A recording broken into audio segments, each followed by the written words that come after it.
प्रारम्भिके संस्कृतगुरुकुलीये परिवेशे येन स्यादाप्तं शिक्षणं येन वा विहितं स्याद् यथा समयं यथा क्षणं वा संस्कृताध्यापनमपि। या शुभ्रवस्त्रावृता या वीणा वरदन्नमण्डितकरा या श्वेतपद्मासना या ब्रह्माच्युतशङ्कर प्रभृतिभिर्देवैः सदा वन्दिता सा मां पातु सरस्वती भगवती निःशेषजाड्यापहा। यदि एतादृशो जनः समागच्छेत् प्रतिष्ठितां भारतीयारक्षिसेवापरीक्षां समुत्तीर्य समाजसम्मुखं तदा संस्कृतविमुखमपि जनसङ्कुलं जायेतैव सुप्रभावितं संस्कृतेन तल्लग्नेन जनेनापि। आम्, एवं भूतेषु एव जनेषु एकतमं भूतपूर्वं संस्कृतसुलग्नम् उत्तरप्रदेशीयं च अभूतपूर्वम् आरक्षायुक्तं ध्रुवकान्तठाकुरवर्यं सम्मिलामो वयम् अद्य अध्यन्तर्जालम्। उत्तरप्रदेशस्य लखनऊ क्षेत्रीयाय संस्कृतसंयुक्ताय आरक्षायुक्ताय ध्रुवकान्तठाकुरवर्याय स्वागतम् अथ नमो मम। नमो नमः। महोदय, मम प्रथमः प्रश्नः वर्तते यत् भवदीया या शिक्षा वर्तते उच्चशिक्षा सम्बद्धा सा संस्कृतेनैव वर्तते सम्पृक्ता अथ अध्यापनकर्म अपि नाम संस्कृतम् एव भवता विहितं वर्तते पूर्वतः। परं तत् कथमत् कारकं येन सुप्रभावितः सन् भवान् नाम प्रतिष्ठितां भारतीयारक्षिसेवाम् अचिनोत्, नाम तत्र सिद्धं संस्कृतमपि एकतमं कारकं वा? मैं संस्कृत में उत्तर नहीं देने के लिए क्षमा प्रार्थी हूँ, क्योंकि मैं जब इसका संस्कृत अध्ययन कर रहा था तो आचार्य की मैंने परीक्षा पास की थी, तो मैं संस्कृत में धारा प्रवाह बोल पाता था। विगत करीब 30 वर्षों से संस्कृत भाषण संस्कृत वादन से संपर्क टूट जाने का अब वह अभ्यास नहीं रह गया, तो मैं क्षमा प्रार्थी हूँ। जहां तक ये सवाल है कि संस्कृत पढ़ते पढ़ते संस्कृत अध्ययन करते करते सिविल सर्विसेज की तरफ या आईपीएस की तरफ रुझान कैसे हो गया, तो मैं बताना चाहूंगा कि इसमें बहुत हद तक प्रेरणा और योगदान मेरी माताजी का रहा। माताजी कहीं अपने परिवार में ग्रुप में कहीं बात कर रही थी, डिस्कशन कर रही थी। उन्होंने ये कहा कि मेरा बेटा पढ़ने में बहुत तो मेधावी है, तो लोगों ने कहा कि आपका बेटा मेधावी है तो क्या करेगा आगे चल करके। तो माताजी ने जवाब दिया कि वो तो कहीं लेक्चरर प्राध्यापक बनना चाहता है। तो लोगों ने सुझाव दिया कि आपका बेटा पढ़ने में बहुत मेधावी है, उसे कहिए कि यूपीएससी परीक्षा दे, सिविल से परीक्षा दे, आईपीएस आईएएस बने। पता नहीं माताजी को कैसे सुझाव पसंद आ गया और उन्होंने मुझ पर दबाव डाला कि आप जितनी बार अटेम्प्ट मिलता है आपको 3 या 4 बार यूपीएससी का, सारे अटेम्प्ट दो, सारी परीक्षाएं ना हो कोई दिक्कत नहीं। तो मेरी आईपीएस में आने की, यूपीएससी में आने की, सिविल सर्विस परीक्षा देने की प्रेरणा स्रोत मेरी माताजी ही रही।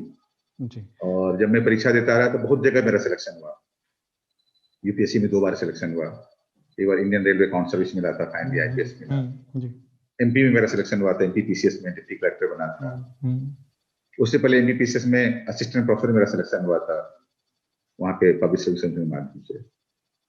तो संस्कृत से हटकर इधर आने का जो नीति भाग्य के अलावा, नीति भाग्य तो ऐसी चीज जो हम लोग को दिखती नहीं है, अदृश्य है, जो दृश्यमान है वो माताजी है। संस्कृतम अपि तत्र प्रेरकं सिद्धं वा तत्र नाम कार्यक्षेत्र परिवर्तन? संस्कृत का योगदान यदि आप हम मुझसे पूछें आज क्या रहा, तो मैं बताऊंगा कि संस्कृत ने मेरे व्यक्तित्व के निर्माण में बहुत बड़ी भूमिका निभाई। तर्हि प्राक्तनी अथवा अद्यतनी या संस्कृतसम्बद्धता वर्तते नाम भवदीया, सा इदानीं यत् कार्यक्षेत्रं भवत्कं वर्तते तत्र प्रेरणां प्रयच्छति? मैं पूर्णतः मानता हूं कि मेरे व्यक्तित्व, जो आज मेरा व्यक्तित्व है, जो भी आचरण है, जो भी कृत्य है, जिसकी लोग जो भी कुछ भी तारीफ करते हैं, जितनी भी तारीफ करते हैं, उस व्यक्तित्व के निर्माण में उस अध्ययन का, उस गुरुकुल के आचार का, संस्कार का, विचार का पूर्ण योगदान है।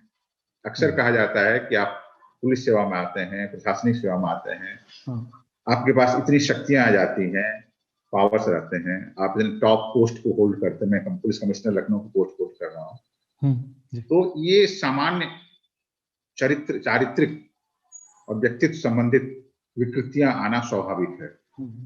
यदि मैं उन विकृतियों से बचा हुआ हूं, अभी भी मैं एक विचारवान आचारवान राह पर आगे बढ़ सकता हूं, जिसका प्रमाण आम जनता ही दे पाएगी। यतः स्वयं भवान् प्रतिभावान् भूतपूर्वः छात्रः अथ साम्प्रतिकः संस्कृतानुरागी आरक्षायुक्तश्च लखनऊ क्षेत्रीयः, तर्हि दर्शकेभ्यो जिज्ञासामि अहं यत् यथा भारतीयविधिव्यवस्थायाः मूलम् अथवा एतन्यायव्यवस्थायाः मूलं बहुधा संस्कृतवाङ्मयसन्निहितम् इति प्रोच्यते, सर्वैः तावत् साक्षात् क्रियते अपि। इयमेव स्थितिः नाम वर्तते दंडव्यवस्थायामपि, नाम आरक्षीव्यवस्थायामपि। आप अर्थशास्त्र पढ़ें, जो चाणक्य ने लिखा, वो अर्थशास्त्र कहने के लिए अर्थशास्त्र है, लेकिन उसमें सारे राजनीति, राज व्यवस्था, दंड व्यवस्था, न्याय व्यवस्था, सारे तत्वों को समाहित किया गया है। और वो सारे तत्व आज भी, उन अर्थशास्त्र के हों चाहे अन्य किसी शास्त्र के हों, वो सारे तत्व आज भी हमारी भारतीय राजनीति, भारतीय राज व्यवस्था के सारे तत्वों के प्रेरक स्रोत हैं। हमारी न्याय व्यवस्था में जो कानून बनाए गए, 3 मुख्य कानून हैं। भारतीय दंड संहिता, जिसको हम लोग आईपीसी भी कहते हैं, उसी तरह जैसे दंड प्रक्रिया संहिता, जो सीआरपीसी या क्रिमिनल प्रोसीजर कहते हैं, और तीसरा है एविडेंस एक्ट, साक्ष्य अधिनियम। 3 मुख्य ऐसे कानून हैं जिनसे हमारी देश की न्याय व्यवस्था प्रभावित है, और एक सिविल प्रोसीजर कोड है सीपीसी, 4 आर्टिकल, 4 से हमारी कानून व्यवस्था प्रचलित है। यह सही है कि 19वीं शताब्दी में इन चारों का निर्माण हुआ, सृजन हुआ, और इनके निर्माण सृजन के जो बैकग्राउंड, जो लोग थे, मुख्य रूप से अंग्रेज थे। लेकिन उन्होंने सारे अंग्रेजी बातों को समाहित करते हुए, अंग्रेजी व्यवस्था, अंग्रेजी राज व्यवस्था, दंड व्यवस्था, न्याय व्यवस्था के बातों को समाहित करते हुए भी जो भारतीय तत्व थे उनको समाहित किया, नंबर 1।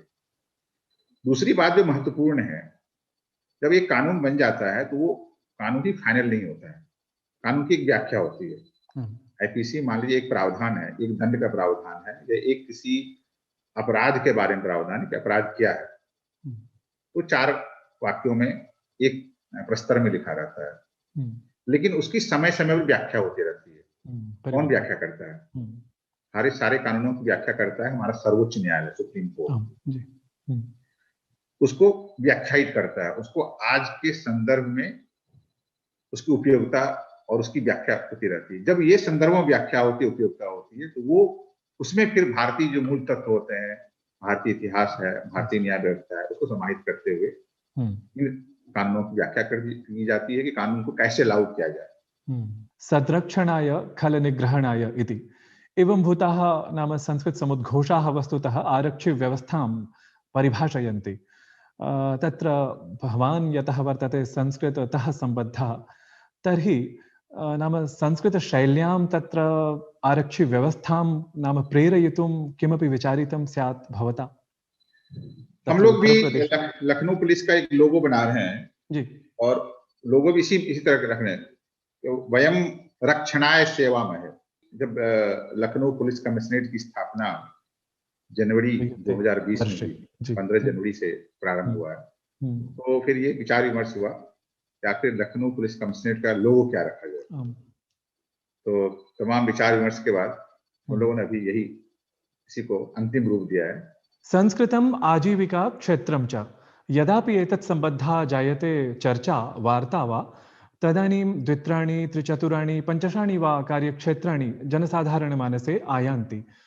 तर्हि यतः भवान् प्राक्तनः संस्कृताचार्यः, साम्प्रतिकः वरिष्ठः प्रेरकः कर्तव्यपरायणश्च अधिकारी, तस्मात् नाम अस्मादृशान् किं भवान् सन्दिशेत् येन संस्कृतस्य अपि सार्थकता अधिका जायेत?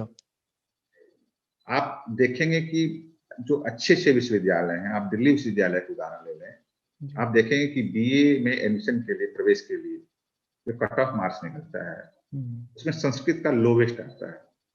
क्यों आता है? क्यों संस्कृत को लास्ट ऑप्शन ले रहे हैं, लास्ट विकल्प ले रहे हैं? क्योंकि उन्हें पता है कहीं न कहीं उन्हें ये मन में भ्रम फैला हुआ है कि संस्कृत पढ़ करके, संस्कृत का अध्ययन करके हमारे करियर ऑप्शंस बहुत कम हैं। इस भ्रम को दूर करना हमारा, आपका साझा कर्तव्य है।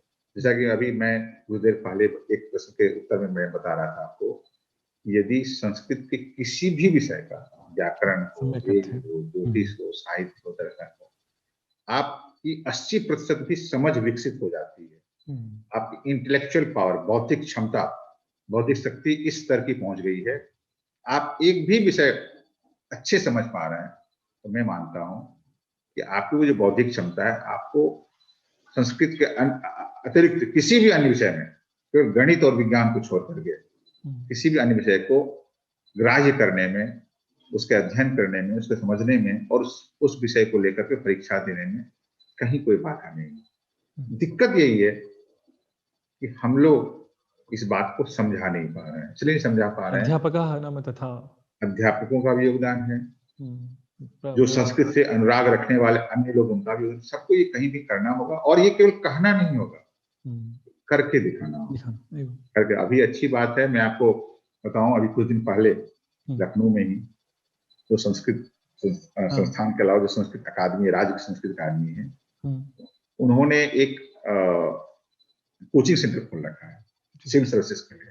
उसमें मुझे जाने का अवसर मिला। ये एक अच्छा प्रयास है कि आप जब तक ये नहीं सिद्ध करेंगे कि आप संस्कृत का अध्ययन करके आपके पास अधिकतम कैरियर ऑप्शंस हैं। जब हम शिक्षा क्षेत्र में जाते हैं तो आप मानेंगे, मानना पड़ेगा, तो शिक्षा जब हम किसी विषय को लेते हैं, हमारे पास सबसे पहला जो कंसर्न होता है, सबसे पहला जो हमारा क्राइटेरिया होता है, गाइडलाइन होता है, वो ये होता है कि हम इसके बल पर, इस विषय के बल पर, इस अध्ययन के बल पर कौन सा कैरियर पा सकते हैं। हमारा कैरियर मुझे कहाँ ले जाएगा, यह विषय मुझे कौन सा कैरियर दिलाया जाएगा। कहीं न कहीं उसमें समझाने में हम विफल रहे हैं।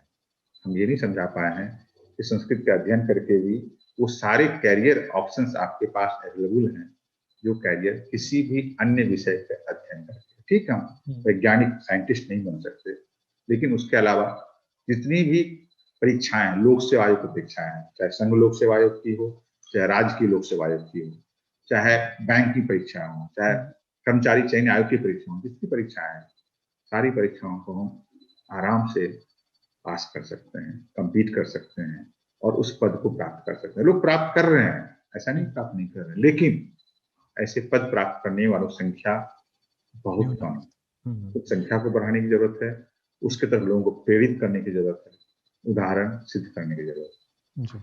भवदीयानि प्रेरकाणि वचांसि महोदय, तावत् कुर्वन्तु कुलीनदीनरक्षणं दुष्टक्रूरनिगरणम् इति समाकाङ्क्ष्य वितीर्यन्ते। धन्यवादाः भवत्कृते। नमो नमः। नमो नमः।